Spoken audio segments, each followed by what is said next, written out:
भगवान शिव ने बताया कि मनुष्य अपनी किस्मत को कैसे बदल सकता है। भगवान शिव ने बताया कि मनुष्य अपनी किस्मत को कैसे बदल सकता है। दोस्तों, एक बार भगवान शिव और माता पार्वती दोनों एक ही साथ बैठे हुए थे। तभी माता पार्वती ने भगवान शिव जी से कहा, हे प्रभु, आज मेरे मन में एक प्रश्न उठ रहा है। यदि आप मेरे एक प्रश्न के उत्तर देकर मुझे संतुष्ट करेंगे तो मेरे मन को बहुत शांति मिलेगी। फिर भगवान शिव ने कहा, हे देवी, आखिर तुम्हारे मन में कौन सा प्रश्न है? तो माता पार्वती कहती हैं, हे प्रभु, मेरा यह प्रश्न है कि मनुष्य अपनी किस्मत को कैसे बदल सकता है। यदि उसके जीवन में कोई दुख है तो उसे कैसे दूर कर सकता है, और कितनी भी मेहनत करने के बावजूद यदि उसकी किस्मत साथ नहीं देती है तो वह कौन सा काम करे कि उसकी किस्मत उसका साथ देने लगे। फिर मित्रों, भगवान शिव कहते हैं, हे पार्वती, यह तुम्हारा प्रश्न बहुत ही महत्वपूर्ण है। जो भी व्यक्ति इस प्रश्न के उत्तर समझकर इस ज्ञान को अपने जीवन में उतार लेता है उसे जीवन में सुख की प्राप्ति होती है। भगवान शिव कहते हैं, हे देवी पार्वती, अब मैं तुम्हें तुम्हारे इस प्रश्न का उत्तर एक छोटी सी कहानी के माध्यम से देने वाला हूँ, जिससे तुम अपने इस प्रश्न का उत्तर ठीक तरह से समझ पाओगी।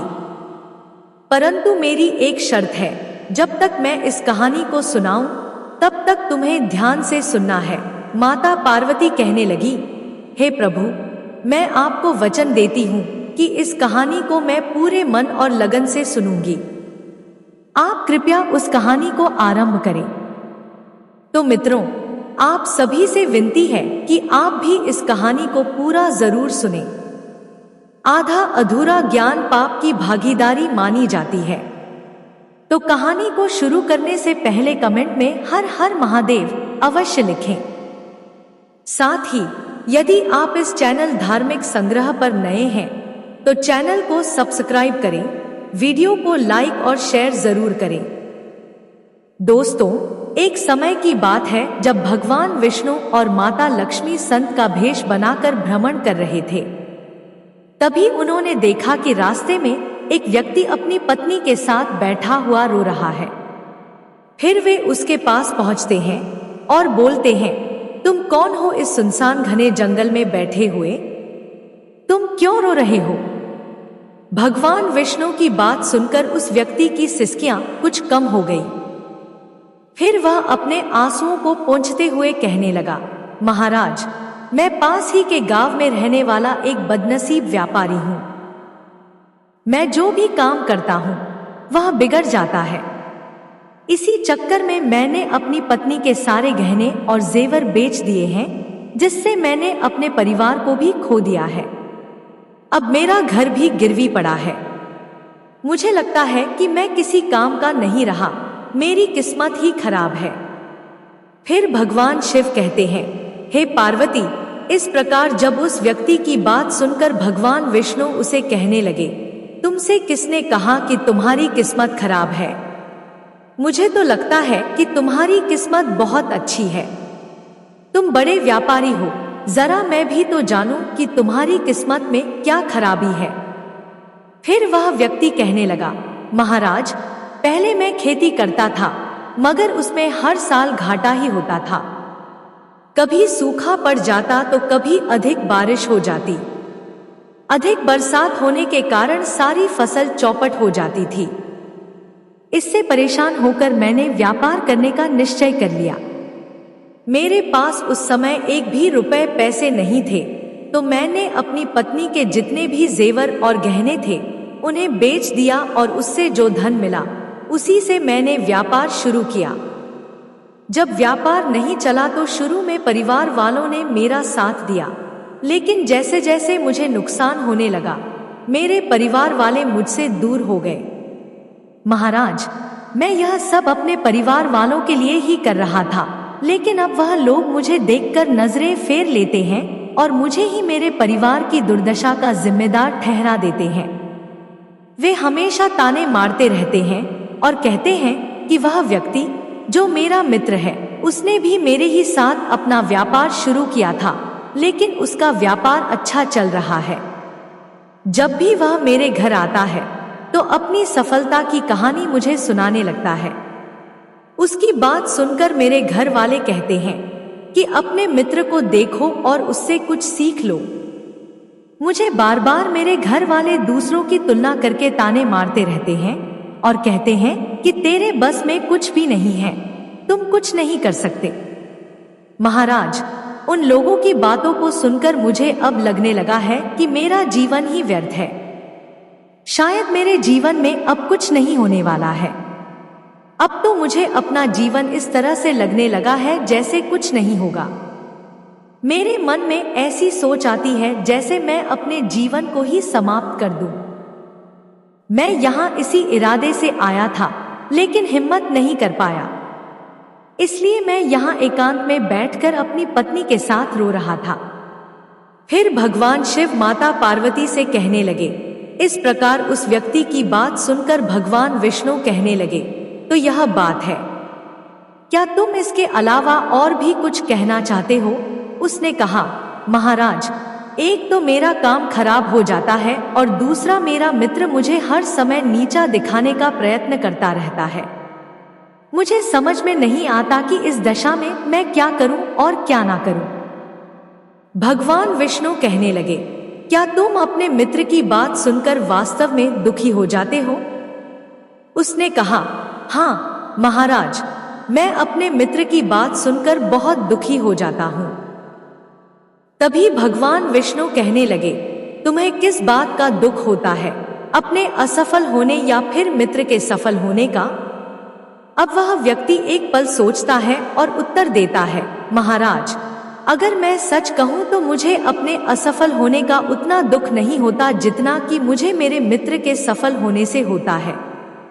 फिर भगवान विष्णु कहते हैं, यदि तुम्हारा मित्र सफल हो जाए तो क्या तुम्हें खुशी होगी? तो वह व्यक्ति कहने लगता है, महाराज, मुझे बहुत खुशी होगी। भगवान विष्णु कहते हैं, इसका मतलब है कि तुम्हारी खुशी तुम्हारे मित्र पर निर्भर है। अगर वह चाहे तो तुम्हें खुश कर सकता है और अगर वह चाहे तो तुम्हें दुखी कर सकता है। तुम स्वयं न तो खुश हो सकते हो और न ही दुखी, अर्थात तुम अपने मित्र से पूरी तरह उसके गुलाम हो गए हो। इसलिए मुझे लगता है कि तुम्हारा कुछ भी नहीं हो सकता। फिर उस व्यक्ति ने पूछा, महाराज, आप ऐसा क्यों बोल रहे हैं? भगवान विष्णु ने कहा, तुम तो अपने मित्र पर पूरी तरह से गुलाम हो चुके हो। हमेशा ध्यान रखना, जब हम किसी से आशा बांध लेते हैं तो उस पर निर्भर हो जाते हैं और ऐसे में हमारी खुशी और दुख भी उसी पर निर्भर होने लगते हैं। इससे बेहतर है कि तुम अपने आप से आशा बांधो। जब तुम ऐसा करोगे और साथ ही पूरे प्रयत्न के साथ काम करोगे तो तुम्हें सफलता अवश्य प्राप्त होगी और हमेशा पूरी जीवन हंसी खुशी के साथ व्यतीत होगी। फिर भगवान शिव जी कहने लगे, हे पार्वती, इस प्रकार विष्णु जी ने अपनी बात को आगे बढ़ाते हुए कहा, तुम्हें लगता है कि तुम्हारा मित्र तुम्हें दुखी करने आता है, पर अगर तुम उनकी बातों पर विचार करो तो वह बातें सही कहता है। तुम्हें अपने मित्र की बातें खराब लग सकती हैं, मगर मेरी नजर में तुम्हारे मित्र की बातें बिल्कुल खराब नहीं है। वह अपने संघर्ष और अनुभव की बातें तुम्हें बताता है ताकि तुम भी उनकी बातों को अमल में रखकर जीवन में बहुत कुछ कर सको। लेकिन तुमने कभी ऐसा नहीं किया क्योंकि तुम्हें उससे जलन होती है। तुम्हें इसलिए उसे धन्यवाद करना चाहिए कि वह तुम्हें घर बैठे अनुभव दे रहा है। तुम्हारा मित्र तुम्हें अपनी सफलता की कहानी सुनाता है कि वह सफल कैसे हुआ। तुम उसके अनुभवों का लाभ उठाओ और एक नई जिंदगी की शुरुआत करो। आज तुम जिसे अपना बुरा वक्त या बुरी किस्मत कह रहे हो, एक दिन यह बदल जाएगी। इसी के साथ तुम्हारे विचार भी बदल जाएंगे।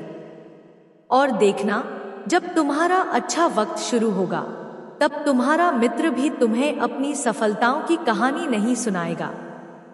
तब तब वह तुम्हें अपनी असफलताओं की बातें बताएगा ताकि तुम उसकी बातें सुनकर भ्रमित हो जाओ और तुम्हारा आत्मविश्वास डगमगा जाए। तुम गलत ले सकोगी, लेकिन उस समय भी तुम्हें अपनी बुद्धि का प्रयोग करना होगा। तुम्हारा मित्र जैसे आज तुम्हें दुखी करने आता है, उसी तरह से उस समय भी तुम्हें दुखी करने जरूर आएगा। फिर भगवान शिव जी कहते हैं, हे पार्वती, इस प्रकार विष्णु जी की बात सुनकर वह व्यक्ति कहने लगा, महाराज, आपने बिल्कुल सही कहा है, लेकिन मेरा सबसे बड़ा दुख यह है कि मेरे परिवार के लोग भी इसमें शामिल हैं।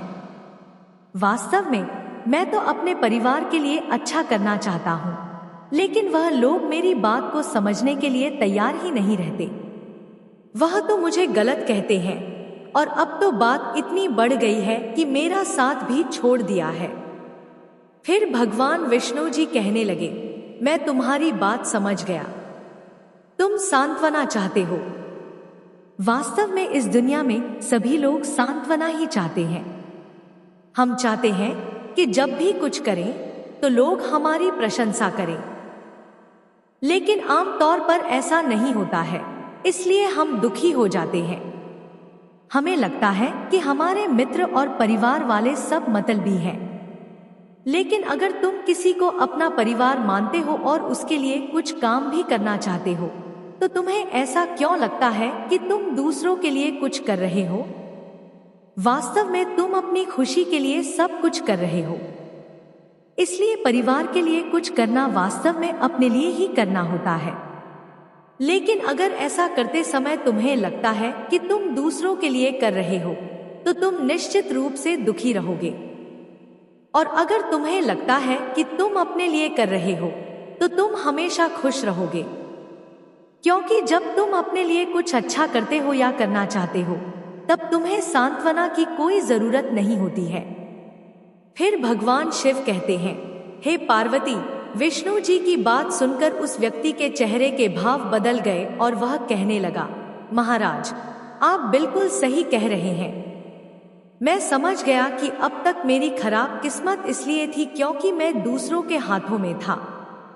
अब मैं अपनी किस्मत को अपने हाथों में रखूंगा और मैं पूरी मेहनत और लगन के साथ फिर से अपने व्यापार को शुरू करूंगा।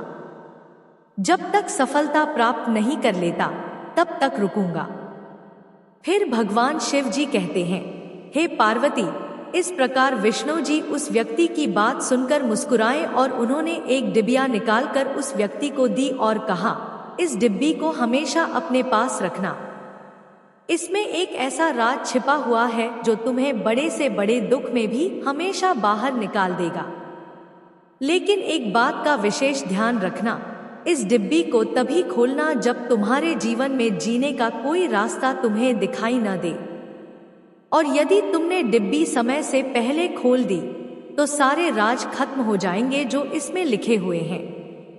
फिर उस व्यक्ति ने विष्णु को वचन दिया कि जब उसे दुनिया में कुछ भी दिखाई नहीं देगा, वह डिब्बी उसी दिन खोलेगा। कुछ दिन बीतने के बाद उस व्यक्ति के जीवन में फिर से बदलाव आया। एक दिन उसके राज्य पर पड़ोसी राज्य ने चढ़ाई कर दी और फिर दूसरे राज्य के राजा ने उस राज्य पर कब्जा कर लिया। उसके सैनिकों ने चारों ओर लूटमार मचा दी। जिस राज्य में वह व्यापारी रहता था, उसका सारा धन, जितना भी उसके पास था, सब लूट लिया गया। उसके घर में आग लगा दी गई। जान बचाने के लिए वह व्यापारी अपने परिवार के साथ वहां से भाग गया। भगवान शिव जी कहते हैं, हे पार्वती, उस व्यक्ति ने अपने परिवार के साथ कई दिनों तक इधर उधर भटकता रहा। वह दाने दाने को मोहताज हो गया। फिर उस व्यक्ति को फिर से निराशा ने घेर लिया। उसे लगने लगा कि उसका जीवन व्यर्थ है, सारी दुनिया व्यर्थ है, किसी भी बात का कोई मतलब नहीं है। भले ही आप जीवन में कितना भी कर लें, कितनी भी सफलता हासिल कर लें, आखिर जीवन समाप्त ही होता है। जीवित रहने का क्या फायदा? इससे तो अच्छा है कि मैं अपने जीवन को पूरी तरह से समाप्त कर दूं। फिर भगवान शिव कहते हैं, हे पार्वती, उस व्यक्ति ने अपने परिवार के साथ आत्महत्या करने ही वाला था कि उसे उसी समय भगवान विष्णु की डिब्बी याद आ गई। क्योंकि भगवान विष्णु ने कहा था कि जब तुम्हें दुनिया में कहीं कुछ भी दिखाई न दे, उस समय डिब्बी को खोलकर डिब्बी में जो पर्चा है उसे खोलकर पढ़ना। तुम्हारा सारा दुख उसी समय दूर हो जाएगा। फिर इस प्रकार उस डिब्बी की याद आते ही उस व्यक्ति ने वह डिब्बी निकाली और उसे उत्सुकता के साथ खोला। डिब्बी के भीतर एक पर्चे में कुछ लिखा हुआ था। उसे पढ़कर उस व्यक्ति की आंखों के आगे से निराशा का सारा जाल हट चुका था। फिर माता पार्वती ने भगवान शिव से पूछा, प्रभु, पर्ची में क्या लिखा था? भगवान शिव कहने लगे, मैं तुम्हें विस्तार से समझाता हूं। कभी भी इंसान के दिन एक जैसे नहीं रहते हैं। व्यक्ति को हिम्मत से काम लेना चाहिए और बराबर अपनी मेहनत के साथ अपने कार्य को करते रहना चाहिए। उसे एक न एक दिन सफलता निश्चित रूप से मिलती है।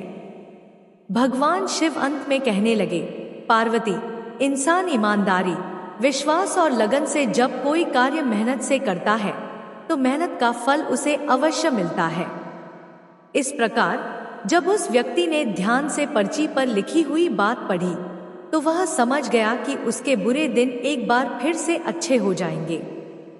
और आज फिर से बुरे दिन आ गए हैं तो मेरे बुरे दिन भी फिर से टल जाएंगे। एक समय एक सा नहीं रहता है। दोस्तों, एक दिन फिर वह व्यापारी अपनी मेहनत, लगन और ईमानदारी के बल पर उस शहर का सबसे बड़ा व्यापारी बन गया और अपनी पत्नी के साथ और अपने परिवार के साथ सुख से रहने लगा। इसलिए दोस्तों, दूसरों पर कभी आश्रित नहीं रहना चाहिए और पूरे सच्चे मन और लगन के साथ अपने काम पर ध्यान देना चाहिए, जिससे कभी बुरे दिन नहीं आएंगे। तो दोस्तों, मैं आशा करता हूं कि आपको यह कहानी पसंद आई होगी। यदि आप इस चैनल धार्मिक संग्रह पर नए हैं तो चैनल को सब्सक्राइब करें, वीडियो को लाइक और शेयर जरूर करें। साथ ही कमेंट बॉक्स में हर हर महादेव एवं जय श्री हरि विष्णु अवश्य लिखें। धन्यवाद।